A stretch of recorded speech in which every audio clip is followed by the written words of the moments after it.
Welcome to another Global Vibes Network video. Today we're going to talk about owning a home, because sometimes people doesn't have the information that they do need when it comes to buying a home. So today, that's our discussion for today. So I hope you stick around to the end of the video, because there might be some information that you never know that comes with buying a home, and maybe you could be able to find that information over here today. Okay, so everyone dreams of buying a home. You know, that's a dream of a lot of people, many people in this world. Everyone has a dream of buying a home until reality hits. You see what I'm saying? They tell you that buying a home is the ultimate achievement. It's the American dream, or the dream of many people in this world. But what they don't tell you is what happens after you sign those papers. You know, you get excited about owning a home, and you know, you want to sign them papers, but what they don't tell you, because that's when the real lesson begins, after you sign those papers. You know what I'm saying? And a lot of people do experience that. Most homeowners discover fast that your mortgage isn't just a payment. You know that? Your mortgage isn't just a payment. It's a commitment, and it controls your budget. It also controls your times, and sometimes even your peace of mind. Yeah, sometimes when the things you encounter with your mortgage, it can drive you crazy. You know what I'm saying?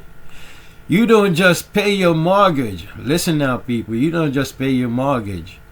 You know, you pay your property taxes, your insurance, your HOA fees, you know what I'm saying, maintenance fees, repairs, unexpected emergency.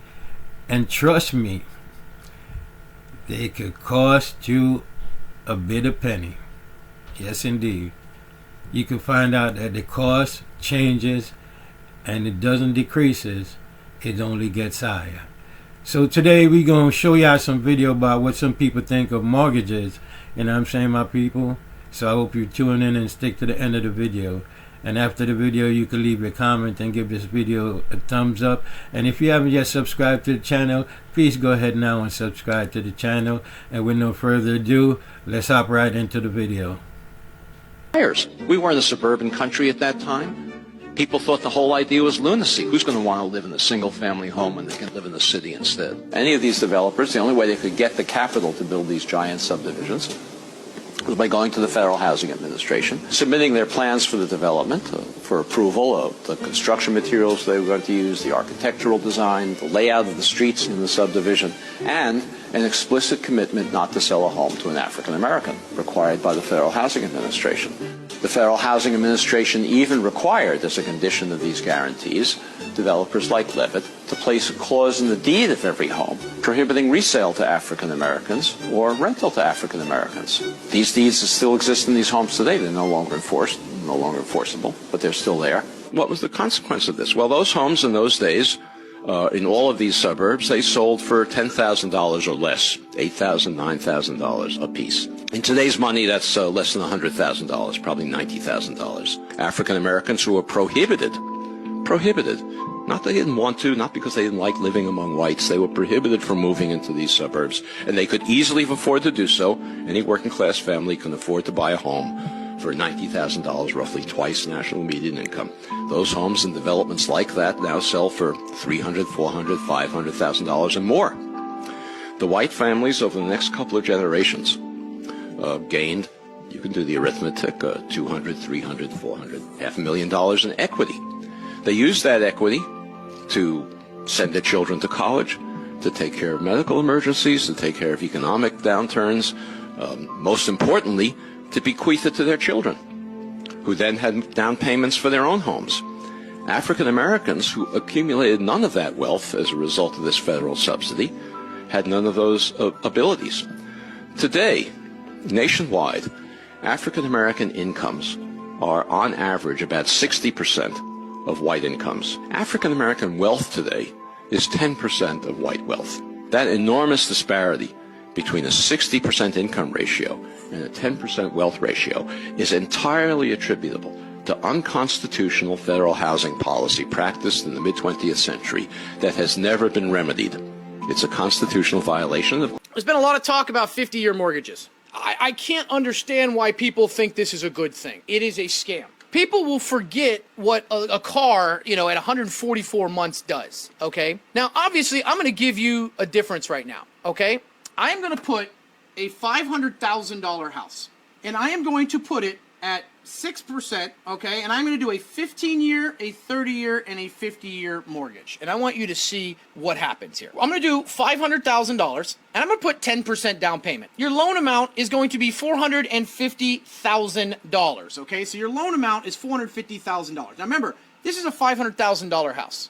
Okay, it's a $500,000 house. Now, one thing to remember is that amortization takes place. And what is amortization? That is where you pay the interest first. You are renting from the bank first. After 15 years, you will have paid $756,000 in 15 years. You're going to pay about $45,000 in taxes, and you're going to pay about $22,500 in homeowners insurance. So your total cost in 15 years, just at that point, is going to be around $830,000, give or take. Let's go to a 30-year fixed mortgage. $1.122 million for this house. Most people don't keep their house for 30 years. Look at this. You don't hit amortization until 2045. That means all of that money that you've been paying is all interest. Now let's do a 50-year. You don't hit amortization until 2065. We can finally afford a home. And you will pay $1,700,000 for that home. If you keep it 50 years, you're not going to. You're going to die. But the bank is going to collect $971,000 in interest from you. This is worse than renting at this point. Do you think mortgage is just a home loan? You're literally signing a death pledge. So let's break it down. Mort means death. Gage means pledge, which means a death pledge. So the word mortgage comes from the old French, mortgage, death pledge. You're literally pledging your life, time, energy, and future labor until the debt dies or you do. So that 30-year mortgage, that's a contract of death disguised as a dream. So here's a quick history. Mort in Latin means death, and gage in Old French means promise, pledge, or security. In medieval law, if the borrower dies before finishing the pledge, then they would just take the property. The pledge died. Today, you work for decades to own a home that the bank really owns until the last payment is made. And what usually happens is most people just end up selling their homes 15 years in or getting foreclosed, or they end up just dying and then the children or the family members just sell the house anyways and the banks just get it back. So if you're looking to buy a home, instead of unconsciously saying, hey, I'm applying for a mortgage or I'm going to pay my mortgage, you can say this instead. I'm temporarily financing a home while creating true freedom and ownership on my terms. Or as easy as, I'm buying a house, I refuse to die for it. The Matrix traps you with lifelong contracts tied to death energy. So let's wake up the spell. Rewrite your vow and own your life, not just a house. And even the word contract, con, to deceive, and track, to pull, to drag. So you're being deceived and dragged into a contract. Like, come on. It's a deception that pulls you in. And you're just being deceived and pulled in to an agreement where the person that writes that agreement is always going to win. They're always going to be the more beneficial, powerful party. And you even sign it with your signature, your sigil, which is your energy seal. Come on now. Reasons why your mortgage is a fraud. First of all, your mortgage is a fraud because the bank didn't sign it. That's right. If the bank didn't sign a mortgage, then it's a fraud. It's a fraudulent document. It has to have two signatures for there to be consideration and to have a legitimate contract. The second reason that your mortgage is a fraud is because it was paid before you made the first payment. That's right. The debt belongs to the United States of America. That's 12 U.S.C. 95A. The third reason that your mortgage is a fraud is because, what the heck, the bank didn't loan you the money. That's right. When you walked to the bank, they got it from the Federal Reserve. The Federal Reserve gave the bank a credit, and then they brokered the loan to you. That's the three reasons why your mortgage is a fraud. We're getting back 3 years worth of our mortgages as we speak. I don't know who's buying all this new construction, but it sure as hell ain't nobody I know. I don't know where y'all live, but where I'm at, they're building, like, everywhere. New townhomes, new condos, new luxury apartment, new shopping plazas, new everything. But this the thing. None of it's affordable. Homes starting at $450,000, $600,000. And don't even ask about the rent prices. Interest rates damn near 7%. Wages ain't moved. Groceries are sky high. But somehow they still keep building. So I keep asking myself, well, who is all this building for? It's sure not for the folks that already live there. It's not for single moms. Definitely ain't for retirees. And not the working class people that are already barely holding on. So tell me, who's buying this? Who are they building for? 'Cause it ain't us, y'all. It feels like we're getting pushed out of our own neighborhoods while somebody else cashes in. Drop a comment if you notice the same thing where you live. 'Cause something ain't adding up, y'all. So what are your thoughts on this video so far? Has it been helpful to you? Let me know by dropping a comment in the comment section and give this video a thumbs up, because this is information that some people may need and may find helpful and be some type of educational value for whoever needs this information. So without no further ado, my people, let's continue into the video. A mortgage is not an investment. Okay. It's just a fancy name for rent. Just sounds good. Mortgages. I have a mortgage. It's rent. You're renting from the bank. You went to the bank and the bank said, first of all, they took you to the ringer to give you the money to buy the house you want. Okay. Now you buy the house, the bank becomes your landlord that you're paying rent to every month. Okay. Now, when you have stuff breaks down in your house, can you call the bank and say, fix it? No. No. Now, in addition to the bank, now here's how the bank and the government make money, because the government tells you, buy a house, you get a tax credit, right? Right. Then the media say, generational wealth. See the two brainwashing system to get your money? So what that happens now is, when you bought that house and you say, I want to leave this house to my children, but your children don't want the house. A house is an investment if it's making you money. And now, in addition to the mortgage, what else you have to pay? Taxes and insurance. Right? Taxes and insurance. Now, here's the key that most people miss. You, as a human being, you are a property in the eyes of the government. You're a property. How much value do you put on yourself? But no, when we buy a house, the bank says, listen, I just gave you $300,000 for that house, but listen, I need to value the house and see how much it's worth if the house burns down. So now you got to pay more to keep that insurance in addition to your mortgage payment. Then you got to pay taxes. So when the house is paid off, guess what? You still got to pay taxes and insurance. Yeah. And the government could still take the house if you miss default on taxes. An investor can buy it. The only time a house is an investment or mortgage is an investment if it's making you money. Meaning, I could go to the bank, loan money from the bank to buy a house that I rent out to multiple people. Now it's an investment for me because now I'm the landlord, not the bank. The bank is only landlord to me, but I have tenants paying the mortgage so I could take care of the bank, but I deal with my tenants. The mortgage is the biggest scam ever created. Some of you listening have one of those great mortgages at 3% that you got in the fairy tale land of when the Fed was keeping rates held low artificially. So you got a 3% mortgage and you think you are crushing it. You're screwing yourself because you don't understand math. You're paying 3%, but to get that 3% true number, you got to have that mortgage for 30 years. You won't have that mortgage for 30 years.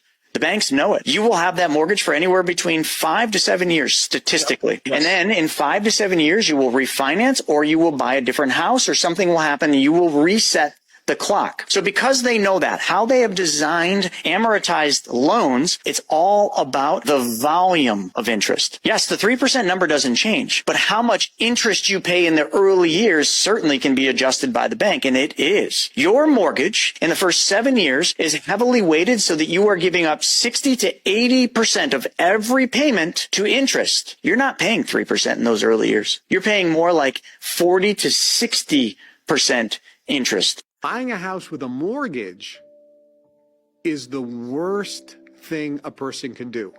Unfortunately, in the beginning, you don't have a choice because you don't have the money to buy the house in cash. Here's what rich people do. Oh, by the way, the reason why a mortgage is a bad deal is when you get a mortgage, unlike a regular loan, like a car loan or something, when you buy a mortgage, it's a racket. A mortgage is a scam. A mortgage is a complete fraud.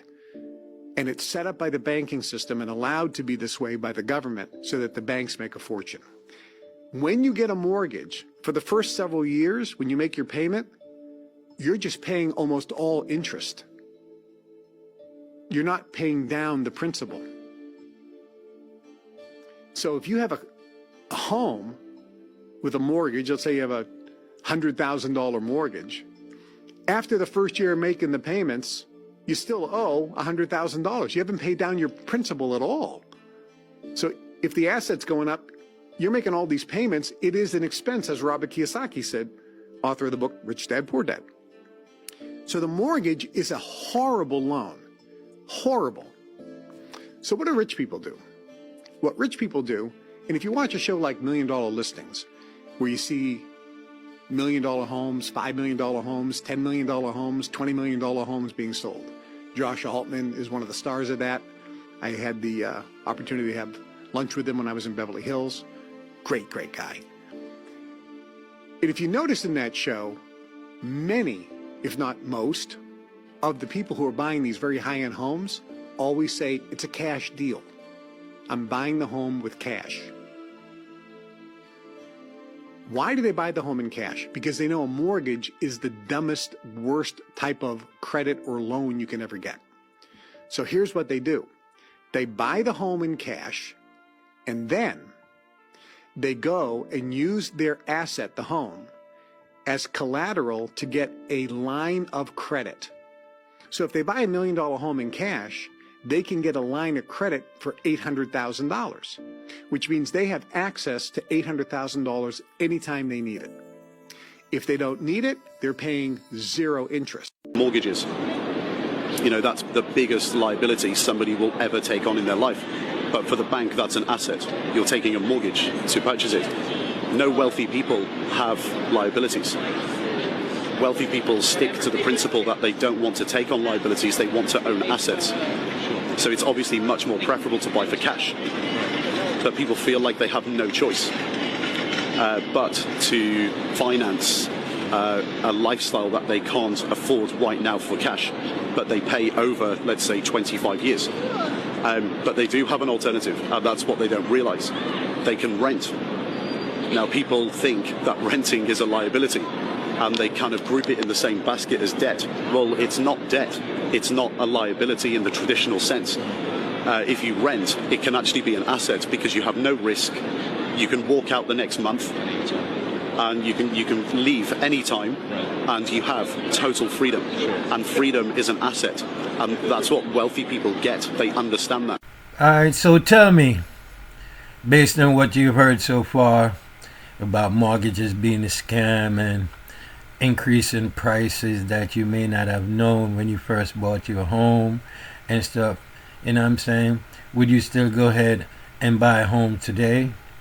Or would you be skeptical of the process? Let me know by leaving a comment in the comment section, because, you know, like the American dream is to buy your home and, you know, so you and your family could live well and stuff like that, you know what I'm saying, my people? So, you know, if you find this video interesting, like I said, please leave a comment in the comment section and give this video a thumbs up. And if you haven't yet subscribed to the channel, then please do subscribe to the channel, you know, because our thing over here is to give you information that would be helpful to each and every person that may need this information. Okay, and with that, I want to say thank you for watching, and thank you for keep supporting Global Vibe Network. Until the next video, thank you and have a great day.